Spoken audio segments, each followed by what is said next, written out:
Assalamualaikum warahmatullahi wabarakatuh. Selamat berjumpa kembali dalam edukasi untuk konstruksi.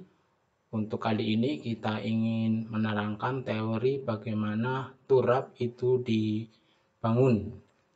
Turap termasuk pondasi dalam karena dia memerlukan cerucuk atau yang lebih besar lagi tiang pancang, lalu baru dibangun konstruksi berikutnya adalah footplatnya, lalu penguat kolom-kolomnya di atas dan seterusnya.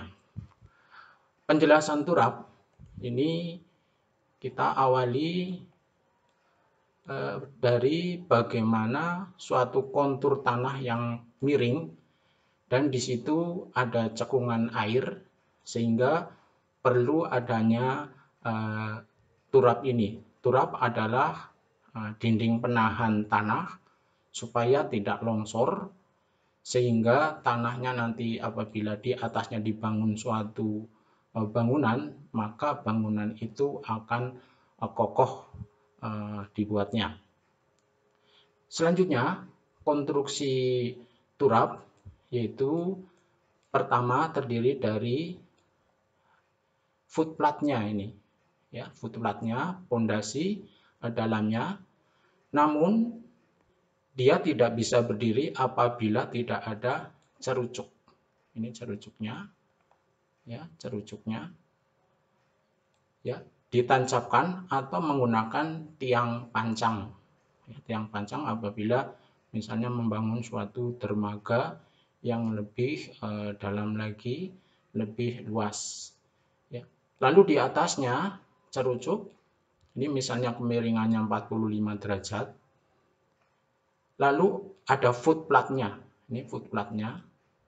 Lalu setiap 4 meter atau 3 meter itu ada kolomnya yang dipasang miring yang dihubungkan dengan jangkar. Ini jangkarnya ke tanah asli. Ini tanah asli dan ini tanah huruf. Lalu antara tiang yang satu dengan yang lain yang berjarak 3-4 meter itu ada dinding penahannya. Ini namanya dinding turap. Ya. Lalu di atasnya ini ada kepala turap beton ukuran 135. Jadi betonnya adalah beton 135. 1 semen, 3 pasir, 5 kerikil. Lalu di sini ada jangkar, ya. Ini jangkarnya. Jangkar adalah untuk menguatkan dinding supaya tidak berpaling, ya, terguling. Lalu di sini ada telapak tanah. Yang perlu diperhatikan di sini adalah bagaimana muka air. Kalau muka airnya ini dalam, maka cerucuknya ini, tiang pancangnya harus lebih dalam lagi, ya, lebih dalam sampai ke tanah keras, ya. Di sini harus nyampe ke tanah keras. Ini berarti tanah keras. Ini kenapa dipotong supaya bahwa harus menyampai ke tanah keras, artinya tidak terhingga. Sebelum sampai ke tanah keras, maka ini harus ditancapkan terus, ya. Inilah fungsi daripada cerucuk atau tiang pancang.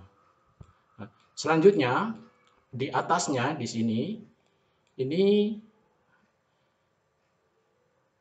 ada penutupnya, ya. Penutupnya itu biasanya memakai konblok atau cor beton rabat, ya, atau aspal beton, ya. Kalau di dermaga itu menggunakan aspal beton, yaitu di beton dulu lalu di atasnya dilapisi dengan aspal, ya, aspal beton. Lalu tanah uruknya ini harus dipadatkan harus seimbangkan dengan kepadatan daripada tanah aslinya, sehingga apabila nanti suatu waktu kena air, maka dia akan mengeras seperti tanah aslinya. Sehingga ini perlu dipadatkan dengan sungguh-sungguh, dengan ditancapkan suatu kondisi yang harus memang benar-benar padat. Misalnya ditambahkan dengan di sini pohon yang akarnya bisa membuat menjadi sebuah dinding penahan. Akarnya misalnya pohon kelapa atau pohon yang akarnya akar serabut yang bisa menahan daripada tanah yang kemiringannya 45 derajat ke atas. Selanjutnya, ini tiang cerucuknya, ya. Ini biasanya dipasang di sini adalah baja-baja supaya menancapkan itu benar-benar pada tanah yang keras bisa menancap. Ini dilapisi dengan tudung baja yang harus menancap di tanah sehingga kekerasannya bisa ditembus. Ya, jaraknya ini adalah disesuaikan dengan kekerasan tanah. Semakin tanahnya itu lembut, maka harus dipasang cerucuk yang banyak, dan jaraknya bisa 15 cm sampai 2,5 meter, ya, 2,5 meter. Kalau yang tanahnya keras bisa 1 meter, 2 meter, 2,5 meter. Terus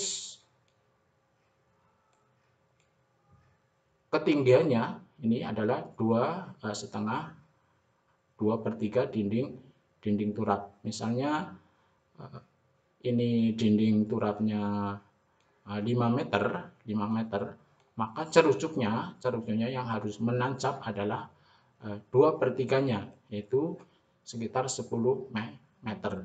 Jadi ini kalau memang seperti ini, kalau yang 5 meter, maka di sini harus di ujung-ujungnya harus dipancang dengan tiang pancang beton yang ditancapkan miring ke kanan dan ke kiri, ya. Lalu di tengah-tengahnya baru dipasanglah dengan cerucuk beton yang lebih kecil. Demikianlah turap, ya. Turap adalah suatu dinding penahan tanah untuk daerah yang curam, sehingga tanahnya tidak akan longsor, dan apabila dibangun sebuah konstruksi di atasnya, maka konstruksi itu akan kuat dan tidak akan roboh karena dinding sudah ditahan oleh turap tersebut. Mudah-mudahan ada manfaatnya penjelasan masalah turap.